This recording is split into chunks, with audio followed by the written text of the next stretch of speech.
Fast Forward Productions. The women are speaking. Now, you might be saying, Ashley, you lost $20,000 of revenue. No, that would have been the worst year with that client if she made the wrong financial decision. She wouldn't have trusted me anymore because I allowed her to make a decision that was not right for her. And I do have an obligation to call that out to a client. So that's just what I want to leave you with, is not to say yes to scared money. It's just not worth it. Say yes to people who want to strategize with you, trust you with the strategy, and trust you to implement your way.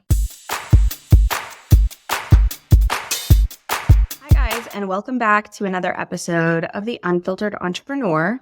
I'm your host, Ashley Pollard, and we are back in action talking about agency building, agency life in the lead up to our New York event called Impact of Influence on October 19th. We are holding this incredible event, me and two of my agency best friends, from 10 a.m. to 4 p.m. And you can join us virtually by streaming it for as low as $47, or you can come live, and the payment plans are as low as, I think they're around $350. It's going to be not only impactful because of the education aspect. We all are devoted to sharing things we have never publicly shared before, which I'm excited about. But on top of that, I've made so much money from my fellow agency friends because of referrals, because of going in on projects together, splitting the work, pitching together. And what if you came to this event, made 3 different connections, all of which could refer you to clients at $5,000. That's multiple 5 figures just from this one event where you get to meet people. Outside of the money, there's also the support aspect. It's really important to remember that as an entrepreneur, it's very lonely, and there's nothing better than being able to call Audrey, call Amandina, and say, this is what I'm dealing with. This is driving me nuts. This is really hard for me. And for them to say, I totally get it. Super fair. Here's what we would do. So come meet your friends, meet your next referral partner, meet your next collaborator, and learn all of the different steps that we would have taken had we known better. And I want to kind of dive into that a little bit today. I'm going to tell you all of the things that I would do if I was starting an agency from the very beginning. And a lot of what I would do is everything that I did at the beginning of mine. I found a lot of success in my business because of things that I happen to do super well. Now, granted, this also comes off the back of like 5 years of consulting, seeing inside of many businesses. I should be set up for success. But not only did I kind of know what was best practices, putting them into work, putting them into play, they worked exponentially in my business. I have 5 tips for you. And all of these things are what I integrated in my business and what I'm so glad we had in place. One of these are a lesson that I learned the hard way, but I hope all of this makes you feel a bit empowered to start that agency, to, take a look at the foundation, see if your agency is already running, and see about all the different ways that you can maybe integrate some of these ideas into your business plan. So let's dive in. One of the first things that I'm going to mention are most important to me. And the reason why is because I kind of found this hack to not only signing major clients with absolutely no effort, truly, but also not losing any money along the way. Now that sounds insane. How are you marketing your business? How are you working with affiliates? How are you able to grow and scale this business without losing money and without necessarily taking all this time to find new clients? And the key here is that I paid my referrals so much money at the start. I still pay them very well, but I gave them so much money. And I'm going to tell you the exact numbers here, but let me tell you first why. What I did with all of our social media containers, because we started only social media at Dial Zero Marketing. What I did with these hefty social media packages, for us, it was $5,000 per month minimum. Depending on what we're doing, it may be $7,500 or $10,000, but there was a really hefty fee per month in order to work with us. What I did is I knew that in order for us to do a really great job month over month was that we needed a proper setup period. In that setup period, we're doing things like researching, we are diving into their analytics, we're creating social templates, copywriting best practices.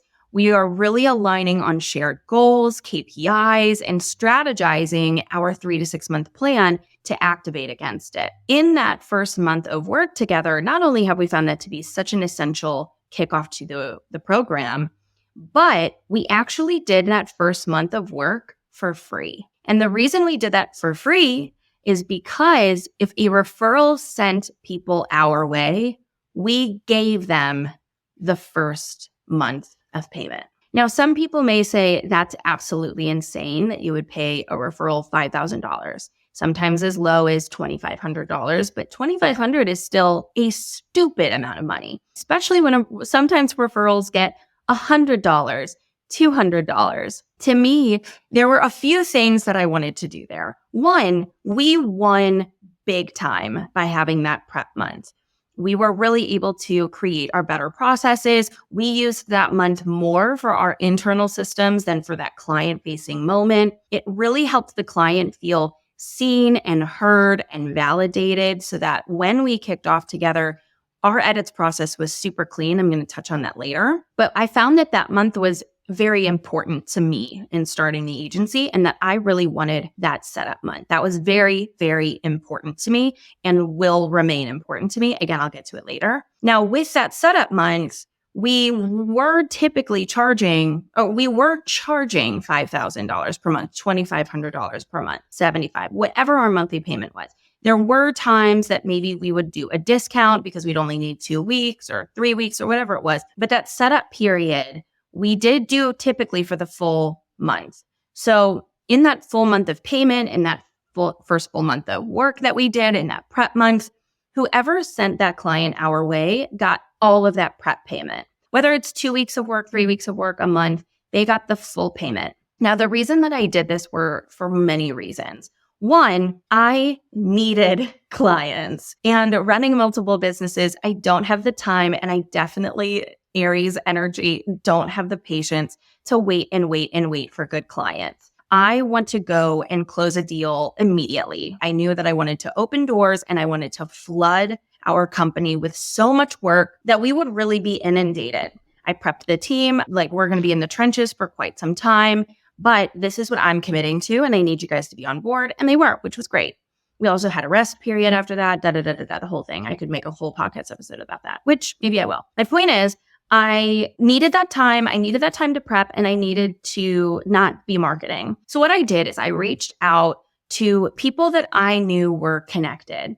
If you're a reader, I highly recommend you read the book Outliers by Malcolm Gladwell. There's a really interesting point about how some people are connectors. They're always the one that have the networks. They're always the one who know everybody. Those are people you desperately want to know in business because you can activate that network sometimes by being one of the spokes off of them. I can go to somebody who has quite a connected network and say, hey, do you want to open some doors for me? And that's what I did. I was very blunt and very direct. I went to people that I had worked in corporate with, people who I knew were freelancing, who used to have full-time jobs. I reached out to maybe like 10 different contacts. And I said, hey, I'm moving into this agency model. We're doing social media, branding, website, like we're doing all this stuff, but we're only focused on social media. I need clients. I'll take any clients. Our packages start at $5,000. And I will give you the first month of payment or that prep payment, which could be as much as $7,500 per client that you send me. And that this is only active for the first 3 months. And they got to work. They sent people my way. I mean, there were people that I paid out $20,000. Now, granted, I ended up making that money back pretty quickly because of the profit that we made off of our services every single month, doing the monthly service that they had acquired us for, which is why that prep month was super helpful. It did really give us a strong setup, but we weren't paid for that particular month because that went to our referral partner. Now, people might say like, oh, well, you have to pay for labor at that time. Totally. I'm in a very strange situation where I have Team AP Consulting and Dial Zero Marketing. And for the first 3 months of the business, I was leaning on the revenue for Team AP Consulting in order to pay for the Dial Zero Marketing team. Then we got to a place where Dial Zero is now profitable on its own, which is great. But I was happy to take the hit in that initial pay period. If there's a way that you can do it, I highly recommend doing that. Even if you need $1,000 prep period or onboarding fee or deposit to hold the spot, use that as a way to pay out your referrals. And the more you pay them, the more they're going to work for you. I'm just going to lean into that. The second thing that I would do if I was starting an agency from scratch today is I would hire a full-time team, but I would hire lean. This is what I did. I feel very good about it. One, I wanted a full-time team because I needed what's the nice way of saying this? I needed the flexibility. And when you work with contractors, you don't have that level of flexibility because I can't say, I need this in 10 minutes. I need this in an hour. We need to do XYZ today. Legally, there's a lot of construct that changes from freelancer into employee mode. And I needed employees. I needed people in the business. So with the people that I hired, the way that I thought about it was, how can I hire 2 people who could do a range of work? And in my eyes, I'm thinking social media marketing, website design, not development, packaging, and what is the other one? Let's just say those. That's definitely not it though. So what are 2 people that could do that role? Now we could say project management and content creator. We could say graphic designer and brand director. There's many different ways that I could have done this. The way that I sought to do it was copywriter and graphic designer. Now with graphic designers, I have found that there's really 2 types of graphic designers, a technical graphic designer and a creative graphic designer. When you work with creative graphic designers, in my experience, and there are people who can do both. There are people who can be creative and technical designers. There are people who could just be creative, just be technical. What I have found with the difference of these 2 different graphic designers, technical and creative, is that the creative ones do make very wow, buzzworthy designs that I live for. The technical designers tend to make very user experience focused designs, which are also very important. Both people really need each other. And if you can do both, then that's a diamond in the rough, which is super incredible. I knew that I needed to hire a technical designer. I needed somebody who was a bit rigid, who liked the rules, who wanted to make sure that everything was set up properly, because I felt a technical designer could always do some of the creative work. It may be harder for someone in a creative space to understand the technical components. The person that I hired understands all of the different nuances of packaging. So that's what I hired, was that graphic designer. I also hired a copywriter who has worked with me for years. We love her. Hi, Carla. And she has just been incredible at everything that I've sent her way in terms of copy. And I knew that she could do copy for social. She could do copy for packaging. She could do copy for website. She's a copy machine and she's so incredibly skilled at it. So that is who I leaned on for copywriting. The reason for that is because I'm project managing at the point of recording this for Dial Zero Marketing, which won't be the case moving forward into next year, 2024. I just had to look at my clock to be like, what year is it?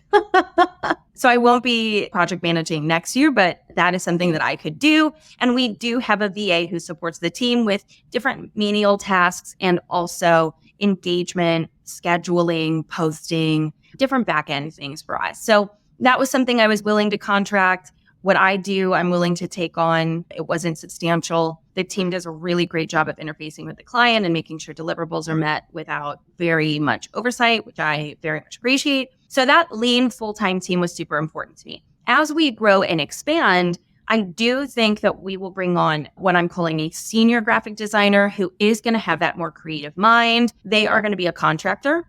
We also will be bringing on a full-time content creator, which will differ from the copywriter versus graphic designer. More on that another time. And like I said, a project manager who I don't think would be full-time. That's our team, and I really like the way that we built it. Now, the third thing that I would do is I would leverage lazy business for exciting opportunities. You might be saying, what's lazy business? And I want to be clear that this is something I think every agency, every business really does, but they don't talk about. And the reason they don't is because maybe they feel like it dilutes their brand, or maybe it doesn't make them seem as cool as they are, or maybe it's a secret that they don't want people to know. But when I was working in the fashion industry with major brands, we had lazy business. And now I, as an agency owner, have lazy business as well. And I encourage my clients to always find lazy business too. I'm going to tell you all about lazy business right now. In essence, many of us really like the fun clients. Sometimes I have people come to me and they're like, how do you work with brands at Sephora? How do you work with these major celebrities? How do you work with best-selling authors? And I appreciate that. Very nice. However, those don't typically keep the doors open. In my experience, there's always something I have to bend for in order to secure those clients. There's more competition to support them. So I need to kind of vie for the position a little bit more. I might have to bend on pricing. I might have to increase deliverables. I might have to increase the immediacy of our response time with them. So those are some things that you want to consider with working with very exciting brands. Sometimes you're going to have to bend a little bit on your boundaries. And that's just how it goes. It's not always, but that's just how it goes. Now, what that means is that if you're always running a business like that, it can feel very volatile. It can feel like you're always at the whim of your clients. It can feel like you're always spinning a million plates and that you can't keep track of everything and that you're worried about your profit margin. So something I recommend you doing is find active roster opportunities, people to come into your active roster, be active clients. And I want those clients outside of the fun opportunities. I want those to be keep the door open businesses, lazy work for you. What I mean by lazy is that it's kind of a lather, rinse, repeat process. That doesn't mean it's like considerably less work. It's more that it's a replicatable process. This isn't something that you're going to like do in 5 hours and get paid 10 grand for the month. You do have to maintain a relationship with that client and make sure deliverables are met and nurture them. I'm not telling you to like charge a lot of money to a client and then completely bail on them. I more so mean find some clients where the work is pretty standard across the board. For instance, can you work with a plastic surgeon office? And then once you sign them as a client, can you find a plastic surgeon in 6 different states? That way you know the business, you have templates that you can use internally, you can mimic similar calendars across the board because they're not in competition with each other. Something like that where it can be really high revenue. By the way, always go for the doctors, plastic surgeons, dentists, physicians, anybody who charges a lot of money but has a really good business. So if you're thinking about that, there's other options. Real estate is a great one. Any sort of like service that is an expensive service, they want some level of marketing, but it doesn't have to be like fresh, innovative, super trendy. I don't think we necessarily want a disability lawyer to be doing the latest TikTok dance that Charlie D'Amelio invented. Do you know what I'm saying? Instead, we want to think of, is there some sort of client that we can bring in that's a pretty like keep the doors open kind of marketing versus innovative, trendy marketing or marketing that really has such a direct connect to, let's say, product sales. For us, that has been, I'm not going to give away our secret sauce. I tell the doers all the time, and you have to be in there to know. But for us, that has been, let's say, retail opportunities, stores in particular, but big stores and big opportunities in shopping.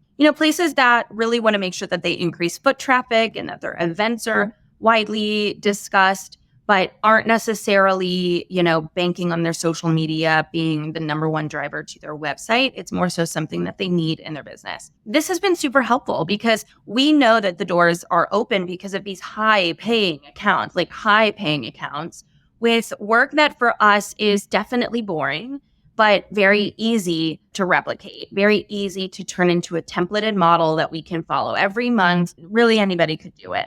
So that's what we have incorporated into our business in order for us to say to a client, we'll charge you half because we know that we're making such a strong profit with these other businesses, mainly just because our time is a little bit less focused on them since they're not as on demand. The fourth thing that I would, think about in your agency development is kind of related to that. I would create a lather, rinse, repeat process, and I would not bend. All of our clients follow the exact same process and nobody is off that calendar. One person really pushed against that calendar. She didn't want to use that calendar. She didn't want to use that process. And I fired her because you work with us, you work with our systems. That's just how it goes. Did I lose over $4,000 a month of revenue? Yes. And I couldn't care less. We work the way we work, and that's what you're signing up for. You can't walk into Adidas and ask them to make you a Nike shoe. Go into the place that you want to shop and get what you want there. That's my take on it. So in our lather, rinse, repeat process, we do social media 1 month in advance. So for instance, at the time of recording this, actually, I don't like you to know when I record these things, but let's say it was July 1st, which it definitely isn't. We would be making all of the content for August 1st to August 30th. So what we do is we try to do creative direction, strategy, analytics review at the top of the month, preferably by the 5th if we can. Then we go into copy, or we do copy and design based on their contract and, how they are as a client. And we do one round of edits. They go through, they give us copy edits, they give us design edits. Then we repopulate into our approvals process. They aren't allowed to do what we call major edits. They can only do minor edits. So in a major edit, they can say, we don't want that content, change that. We would never say that. Or like, hey, instead of in point 1, 2, 3, 4, 5 on this carousel, like take out 3 and 5 and change it to this instead. Those are major edits. In the minor edits phase, they could say, make sure to use this hashtag, or can we take that one word out? Or is there any way that we could cut this slide out because we don't want it? So they can't necessarily dictate content or anything that we've created as an asset, but they can make some minor edits as to maybe the caption or the order or something like that. And then at the close of the month, we have everything scheduled and posted by the final week of the month. And we go into working on the following month. And that's that. That's our process. And it's very clean. There's a very clean handoff. Our copy girl knows 1 week of the month she's slammed. Our design girl knows 1 week of the month she's slammed. And that's just how it goes. So that's that. That's our lather, rinse, repeat process. When people come in, there are people that are like, no, I need more on demand. Great. If I'm open to it, which I'm probably not open to it. If I'm open to it, we're going to put a hefty price increase on that because you are asking for a truly on-demand access to us, which is an employee relationship. So we're going to need a decent amount of additional overhead, especially because you're veering off of our process, which is where we save time and why we can charge what we charge. So I do charge more for that if they want to work on some sort of different timeline. And then finally, the 5th thing that I would do if I was starting my agency again today is a bit of something I learned the hard way and also something I want you to avoid. This is such a widely discussed topic, and it isn't until you get into a situation that you understand why. There's a reason you have heard this a lot, and there's a reason that I'm going to beg you to not learn from experience and to learn from me telling you to please don't do this. One thing that is now a rule in my business is that I do not hire scared clients, period. Now that applies to Team AP, that applies to Dial Zero Marketing. Across the board, if you are scared, you are out. And the reason for that is because they are coming to invest, hoping you fix everything. 1, I don't want to live with that kind of pressure on my shoulders. 2, I am only responsible for my spoke of this ecosystem. And anybody who works in any sort of field knows the whole ecosystem is what drives you to success. I can only be responsible for my one part. If our social is banging, which you know it is, and they go to your website and it sucks, I can't really be responsible for sales. If you are thinking that social media is actually ads, and then we start the service and you're wondering when paid ads start because paid ads are going to bring you money, we're going to have a problem. There's a way that you can tell if somebody is scared when they're making their investment. First of all, their energy. And that's such a shitty answer because there's no qualitative factors that I can give you. But you can tell when someone's scared. You can also ask. You can say things like, we really want to make sure that we are activating with businesses that feel that they're in a pretty healthy stage. On a scale of 1 to 5, 5 being so healthy, our profitability is insane, to 1 being we're so in the red, we're in massive amounts of debt, and we need this to get us out of the problem. We don't judge here. Where on that scale would you say your business is? If they say 3 or below, I'm going to have a little bit of a question. I would still take a client at a 3 pending their answers and what they say about other things. But if somebody is scared about their business, you got to go. Another way that you can tell if someone's scared about their business, if you're not comfortable asking that question, but if you run an agency, you got to be uncomfortable with the hard questions. But if you're not interested in asking that question, that's fine. Something that you can kind of tell is what's a short-term goal and what's a long-term goal. If their long-term goal or their short-term goal is something like get out of debt, or we need to move through inventory, or we're really trying to fix this problem, or nobody's buying from us and we don't know why. That to me makes me a little nervous. I would prefer that somebody come to me and say, we're so excited about where we're going. We have so many ideas. We need somebody to implement. We are trying to close this collaboration, or we have this opportunity on the horizon. We're coming up on a really exciting year and we want to make sure we have the right team in place. Those things to me are a little bit more comfortable, I would say. And the other way that you can tell is that typically when people are not making scared decisions, they are making strategic decisions. So when somebody is asking you questions about how you work or your agency, they're also going to be asking you really smart questions that are strategic. If those aren't strategic questions, they're probably scared. For instance, if they're saying to you, like, what's your process for this? What are our edits like? Are you able to activate X, Y, Z? Because these are the plans we have in the future. If you saw this in our business, what would be an idea or a suggestion you may have for that? Who's comprised of your team? How much can you integrate with our team? Here are our goals. Do you feel like you are able to activate against that? Or have you had experience activating against that? And with those goals, they should be like, we want to enter into 5 retailers, or we want this relationship to run really smoothly with this person, or something like that. The short term, these are our goals. Can you help them get there? Can't be, can you sell all of our inventory, or can you fix our business, or can you help us find somebody to hire, or whatever the fuck it could be. Seeing what questions they ask will kind of flag it to you. And the reason that I say, like, you will not understand this until you experience it, scared clients are the worst. And they're the worst because every single dollar that they spend with you is nitpicked. So you're typically getting angry messages or scared messages or worried messages, and maybe getting threats. Why am I spending this money? We have only sold 100 units this week. And it's like, it's a lot, man. It's a lot.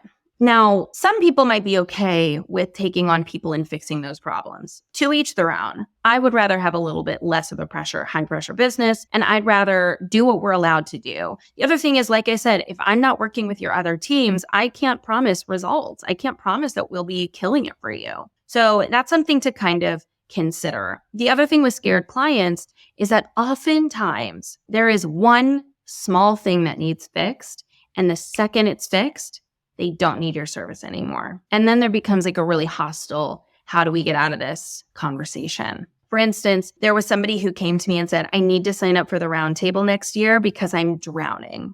And I said, no, you're not coming in the roundtable. If you're drowning, I don't know that you need the roundtable. I don't know that you need a year of help. It sounds like you're scared. It sounds like you need support. I would say ignore the roundtable. It probably isn't right for you. Instead, join the doers for $200 a month. Ask your questions in Slack. Come to office hours. And she did that.